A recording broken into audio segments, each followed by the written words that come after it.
Audio book Gayatri Mahavigyan भाग 1 part 10 Gayatri साधना से आपत्तियों का निवारण। विपरीत परिस्थितियों का प्रवाह बड़ा प्रबल होता है। उसके थपेड़े में जो फंस गया वह विपत्ति की ओर बढ़ता ही जाता है। बीमारी, धनहानि, मुकदमा, शत्रुता, बेकारी, ग्रह कलह, विवाद, कर्ज आदि की श्रृंखला जब चल पड़ती हैं तो मनुष्य हैरान हो जाता है। कहावत है कि विपत्ति अकेली नहीं आती, वह हमेशा अपने बाल बच्चे साथ लाती है। एक मुसीबत आने पर उसकी साथीन सहित और भी कई कठिनाइयां उसी समय आती हैं। चारों ओर से घिरा हुआ मनुष्य अपने को चक्र व्यूह में फंसा सा अनुभव करता है। ऐसे विकट समय में जो लोग निराशा, चिंता, भय, निरुत्साह, घबराहट, किंकर्तव्य मूढ़ता में पड़कर हाथ पांव चलाना छोड़ देते हैं, रोने कलपने में लगे रहते हैं, वे अधिक समय तक अधिक मात्रा में कष्ट भोगते हैं। विपत्ति और विपरीत परिस्थितियों की धारा से त्राण पाने के लिए धैर्य, साहस, विवेक और प्रयत्न की आवश्यकता है। इन चार कोनों वाली नाव पर चढ़कर ही संकट की नदी को पार करना सुगम होता है। गायत्री की साधना आपत्ति के समय इन चार तत्वों को मनुष्य के अंतःकरण में विशेष रूप से प्रोत्साहित करती हैं, जिससे वह ऐसा ठीक मार्ग ढूंढने में सफल हो जाता है जो उसे विपत्ति से पार लगा दें। आपत्तियों में फंसे हुए अनेकों व्यक्ति गायत्री की कृपा से किस प्रकार पार उतरे, उनके कुछ उदाहरण हमारी जानकारी में इस प्रकार हैं। घाटकोपर बंबई के श्री R.B. वेद गायत्री की कृपा से घोर सांप्रदायिक दंगों के दिनों में मुस्लिम बस्तियों से निर्भय होकर निकलते रहते थे। उनकी पुत्री को एक बार भयंकर हैजा हुआ, यह भी उसी के अनुग्रह पर शांत हुआ। एक महत्वपूर्ण मुकदमे में भी अनुकूल फैसला हुआ। इंदौर कांगड़ा के चौधरी अमर सिंह एक ऐसी जगह बीमार पड़े जहां की जलवायु बड़ी खराब थी और जहां कोई चिकित्सक खोजे न मिलता था। उस भयंकर बीमारी में गायत्री प्रार्थना को उन्होंने औषधि बनाया और अच्छे हो गए। बंबई के पंडित राम शरण शर्मा जब गायत्री अनुष्ठान कर रहे थे, उन्हीं दिनों उनके माता पिता सख्त बीमार हुए, परंतु अनुष्ठान के प्रभाव से उनका बाल भी बांका न हुआ, दोनों ही निरोग हो गए। इटो आधूरा के डॉक्टर रामनारायण जी भटनागर को उनकी स्वर्गीय पत्नी ने स्वप्न में दर्शन देकर गायत्री जाप करने की शिक्षा दी थी। तब से वे बराबर इस साधना को कर रहे हैं। चिकित्सा क्षेत्र में उनके हाथ में ऐसा यश आया है कि बड़े बड़े कष्ट साध्य रोगी उनकी चिकित्सा से अच्छे हुए हैं। कनकुआ जिला हमीरपुर के लक्ष्मी नारायण श्रीवास्तव BALLB की धर्म पत्नी प्रसव काल में अत्यंत कष्ट पीड़ित हुआ करती थी। गायत्री उपासना से उनका कष्ट बहुत कम हो गया। एक बार उनका लड़का मोती जरा से पीड़ित हुआ। बेहोशी और चीखने की दशा को देखकर सब लोग बड़े दुखी थे। वकील साहब की गायत्री प्रार्थना के द्वारा बालक को गहरी नींद आ गई और वह थोड़े ही दिनों में स्वस्थ हो गया। जफरापुर के ठाकुर रामकरण सिंह जी वैद्य की धर्म पत्नी को 2 वर्ष से संग्रहणी की बीमारी थी। अनेक प्रकार से चिकित्सा करने पर भी जब लाभ न हुआ तो 1.25 लाख जप का अनुष्ठान किया गया। फलस्वरूप वह पूर्ण स्वस्थ हो गई और उनके एक पुत्र पैदा हुआ। कसराबाद निमाड़ के श्री शंकर लाल व्यास का बालक इतना बीमार था कि डॉक्टर वैद्यों ने आशा छोड़ दी। 10,000 गायत्री जप के प्रभाव से वह अच्छा हुआ। एक बार व्यास जी रास्ता भूलकर रात के समय ऐसे पहाड़ी बीहड़ जंगल में फंस गए जहां हिंसक जानवर चारों ओर शोर करते हुए घूम रहे थे। इस संकट के समय में उन्होंने गायत्री का ध्यान किया और उनके प्राण बच गए। विहिया शाहाबाद के श्री गुरुचरण आर्य एक अभियोग में जेल भेज दिए गए। छुटकारे के लिए वे जेल में जप करते रहते थे। वे अचानक जेल से छूट गए और मुकदमे में निर्दोष बरी हो गए। मुंद्रा वज्झा के श्री प्रकाश नारायण मिश्र कक्षा 10 की पढ़ाई में पारिवारिक कठिनाइयों के कारण ध्यान न दे सके। परीक्षा के 25 दिन रह गए तब उन्होंने पढ़ना और गायत्री का जप करना आरंभ किया। उत्तीर्ण होने की आशा न थी, फिर भी उन्हें सफलता मिली। मिश्र जी के बाबा शत्रुओं के ऐसे कुचक्र में फंस गए कि जेल जाना पड़ा। गायत्री अनुष्ठान के कारण वे उस आपत्ति से बच गए। काशी के पंडित धरनी दत्त शास्त्री का कथन है कि उनके दादा पंडित कन्हैया लाल गायत्री के उपासक थे।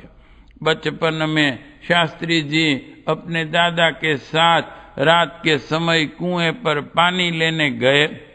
उन्होंने देखा कि वहां एक भयंकर प्रेतात्मा है जो कभी भैंसा बनकर कभी शूकर बनकर उन पर आक्रमण करना चाहती है। वह कभी मुख से कभी सिर से भयंकर अग्नि ज्वालाएं फेंकता रहा और कभी मनुष्य कभी हिंसक जंतु बनकर 1-1.5 घंटे तक भयोत्पादन करता रहा। दादा ने मुझे डरा हुआ देखकर समझा दिया कि बेटा, हम गायत्री उपासक हैं, यह प्रेतात्मा हमारा कुछ नहीं बिगाड़ सकता। अंत में वे दोनों सकुशल घर को गए। प्रेत का क्रोध असफल रहा। सनाढ़ जीवन इटावा के संपादक पंडित प्रभु दयाल शर्मा का कथन है कि उनकी पुत्र वधू तथा नातियों को कोई दुष्ट प्रेतात्मा लग गई थी। हाथ पैर और मस्तिष्क में भारी पीड़ा होती थी और बेहोश हो जाती थी। रोग मुक्ति के जब सब प्रयत्न असफल हुए तो गायत्री का आश्रय लेने से वह बाधा दूर हुई। इसी प्रकार शर्मा जी का भतीजा भी मृत्यु के मुंह में अटका था। उसे गोदी में लेकर गायत्री का जप किया गया, बालक अच्छा हो गया। शर्मा जी के ताऊ भी दानापुर पटना गए हुए थे। वहां वे स्नान के बाद गायत्री का जप कर रहे थे कि अचानक उनके कान में जोर से शब्द हुआ कि जल्दी निकल, भाग, यह मकान अभी गिरता है। वे खिड़की से कूदकर भागे। मुश्किल से 4-6 कदम गए होंगे कि मकान गिर पड़ा और वे बाल बाल बच गए। शेखपुरा के अमोलक चंद्र गुप्ता बचपन में ही पिता की और किशोरावस्था में माता की मृत्यु हो जाने से कुसंग में पड़कर अनेक बुरी आदतों में फंस गए थे। दोस्तों की चौकड़ी दिन भर जमी रहती और ताश, शतरंज, गाना बजाना, वेश्या नृत्य, सिगरेट, शराब, जुआ, व्यभिचार, नाच तमाशा, सैर सपाटा, भोजन पार्टी आदि के दौर चलते रहते। इसी कुचक्र में 5 वर्ष के भीतर नकदी, जेवर, मकान और 20,000 की जायदाद स्वाहा हो गई। जब कुछ न रहा तो जुए के अड्डे, व्यभिचार की दलाली, चोरी, जेबकटी, लूट, धोखा घड़ी आदि की नई नई तरकीबें निकालकर एक छोटे गिरोह के साथ अपना गुजारा करने लगे। इसी स्थिति में उनका चित्त बड़ा अशांत रहता था। एक दिन एक महात्मा ने उन्हें गायत्री का उपदेश दिया। उनकी श्रद्धा जम गई। धीरे धीरे उत्तम विचारों की वृद्धि हुई। पश्चाताप और प्रायश्चित की भावना बढ़ने से उन्हें चांद्रायण व्रत, तीर्थ, अनुष्ठान और प्रायश्चित किए। अब वे एक दुकान करके अपना गुजारा करते हैं और पुरानी बुरी आदतों से मुक्त हैं। रानीपुरा के ठाकुर अंगजीत राठौड़ एक डकैती के केस में फंस गए थे। जेल में गायत्री का वे जप करते रहते थे। मुकदमे में निर्दोष हो छुटकारा पाया।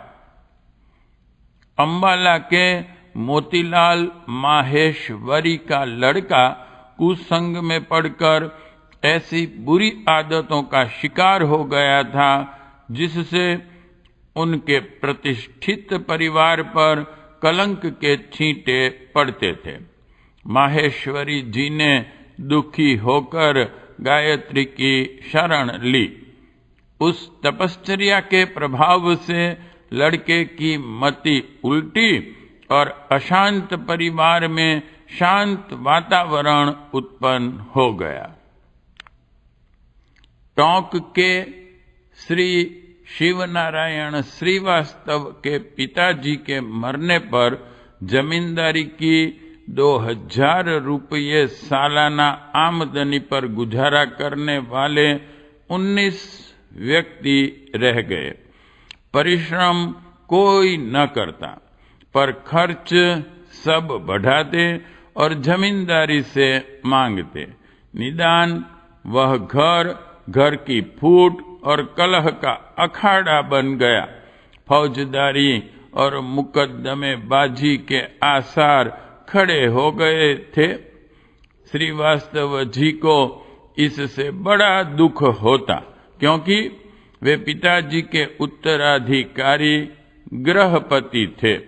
दुखी होकर एक महात्मा के आदेशानुसार उन्होंने गायत्री जप आरंभ किया। परिस्थिति बदली, बुद्धियों में सुधार हुआ। कमाने लायक लोग नौकरी तथा व्यापार में लग गए। झगड़े शांत हुए। डगमगाता हुआ घर बिगड़ने से बच गया। अमरावती के सोहनलाल मेहरोत्रा की स्त्री को भूत बाधा बनी रहती थी। बड़ा कष्ट था। हजारों रुपया खर्च हो चुके थे। स्त्री दिन दिन घुलती जाती थी। एक दिन मेहरोत्रा जी से स्वप्न में उनके पिताजी ने कहा, बेटा गायत्री का जप कर, सब विपत्ति दूर हो जाएगी। दूसरे दिन से उन्होंने वैसा ही किया। फलस्वरूप उपद्रव शांत हो गए और स्त्री निरोग हो गई। उनकी बहन की ननंद भी इस गायत्री जप द्वारा भूत बाधा से मुक्त हुई। चाचौड़ा के डॉक्टर भगवान स्वरूप की स्त्री भी प्रेत बाधा में मरणासन्न स्थिति को पहुंच गई थी। उनकी प्राण रक्षा भी एक गायत्री उपासक के प्रयत्न से हुई। बिझौली के बाबा उमाशंकर खरे के परिवार से गांव के जाट परिवार की मुस्तैनी दुश्मनी थी। इस रंजिश के कारण कई बार खरे जी के यहाँ डकैतियां हो चुकी थी और बड़े बड़े नुकसान हुए थे। सदा ही जान जोखिम का अंदेशा रहता था। खरे जी ने गायत्री भक्ति का मार्ग अपनाया। उनके मधुर व्यवहार ने अपने परिवार को शांत स्वभाव और गांव को नरम बना लिया। अब पुराना बैर समाप्त होकर नई सद्भावना कायम हुई है। सब लोग बड़े प्रेम से रहते हैं। खड़गपुर के श्री गोकुलानंद चंद सक्सेना रेलवे के लोको दफ्तर में कर्मचारी थे। उनके दफ्तर में ऊंचे होद्दे के कर्मचारी उनसे द्वेष करते थे और षड्यंत्र करके उनकी नौकरी छुड़ाना चाहते थे। उनके अनेकों हमले विफल हुए। सक्सेना जी का विश्वास है कि गायत्री उनकी रक्षा करती है और उनका कोई कुछ नहीं बिगाड़ सकता। बंबई के श्री मानिक चंद्र पाटोदिया व्यापारिक घाटे के कारण काफी रुपये के कर्जदार हो गए थे। कर्ज चुकाने की कोई व्यवस्था हो नहीं पाती थी कि सट्टे में और भी नुकसान हो गया। दिवालिया होकर अपनी प्रतिष्ठा खोने और भविष्य में दुखी जीवन बिताने के लक्षण स्पष्ट रूप से सामने थे। विपत्ति में सहायता के लिए उन्होंने गायत्री अनुष्ठान कराया। साधना के प्रभाव से दिन दिन लाभ होने लगा। रुई और चांदी के चांस अच्छे आ गए, जिसमें सारा कर्ज चूक गया। गिरा हुआ व्यापार फिर चमकने लगा। दिल्ली के प्रसिद्ध पहलवान गोपाल विश्नोई कोई बड़ी कुश्ती लड़ने जाते थे तो पहले गायत्री पुरस्चरण करते थे। प्रायः सदा ही विजयी होकर लौटते थे। बांसवाड़ा के श्री सीताराम मालवीय को क्षय रोग हो गया था। एक्सरे होने पर डॉक्टरों ने बताया कि उनके फेफड़े खराब हो गए हैं। दशा निराशाजनक थी। सैकड़ों रुपये की दवा खाने पर भी जब कुछ आराम न हुआ तो एक वयोवृद्ध विद्वान के आदेशानुसार उन्होंने चारपाई पर पड़े पड़े गायत्री का जप आरंभ कर दिया और मन ही मन प्रतिज्ञा की कि यदि मैं बच गया तो अपना जीवन देश हित में लगा दूंगा। प्रभु की कृपा से वे बच गए। धीरे धीरे स्वास्थ्य सुधरा और बिल्कुल भले चंगे हो गए। तब से अब तक वे आदिवासियों, भीलों तथा पिछड़ी हुई जातियों के लोगों की सेवा में लगे हुए हैं। थर पार करके करण दास का लड़का बहुत ही दुबला और कमजोर था। आए दिन बीमार पड़ा रहता था। आयु 19 वर्ष की हो चुकी थी पर देखने में 13 वर्ष से अधिक न मालूम पड़ता था। लड़के को उनके कुल गुरु ने गायत्री की उपासना का आदेश दिया। उसका मन इस ओर लग गया। एक एक करके उसकी सब बीमारियां छूट गई। कसरत करने लगा, खाना भी हजम होने लगा। 2-3 वर्ष में उसका शरीर ड्योढ़ा हो गया और घर का सब कामकाज होशियारी के साथ संभालने लगा। प्रयाग के श्री मुन्नू लाल जी के दोहित्र की दशा बहुत खराब हो गई थी। गला फूल गया था। डॉक्टर अपना प्रयत्न कर रहे थे पर कोई दवा कारगर नहीं होती थी। तब उनके घर वालों ने गायत्री उपासना का सहारा लिया। रात भर गायत्री जप तथा 40 पाठ चलता रहा। सवेरा होते होते दशा बहुत कुछ सुधर गई और 2-4 दिन में वह पुनः खेलने कूदने लगा। आगरा निवासी श्री रामकरण जी किसी के यहाँ निमंत्रण पाकर भोजन करने गए। वहां से घर लौटते ही उनका मस्तिष्क विकृत हो गया। वे पागल होकर इधर उधर फिरने लगे। एक दिन उन्होंने अपनी जांघ में ईंट मारकर उसे खूब सुझा लिया। उनका जीवन निरर्थक जान पड़ने लग गया था। एक दिन कुछ लोग परामर्श करके उन्हें पकड़कर जबरदस्ती गायत्री उपासक के पास ले आए। उन्होंने उनकी कल्याण भावना से चावल को गायत्री मंत्र से अभिमंत्रित करके उनके शरीर पर छींटे मारे, जिससे वह मूर्छित के समान गिर गए। कुछ देर बाद वे उठे और पीने का पानी मांगा। उन्हें गायत्री मंत्र से अभिमंत्रित जल पिलाया गया, जिससे कुछ समय में वे बिल्कुल ठीक हो गए। श्री नारायण प्रसाद कश्यप राजनांद गांव वालों के बड़े भाई पर कुछ लोगों ने मिलकर एक फौजदारी का मुकदमा चलाया। वह मुकदमा 4 वर्ष तक चला।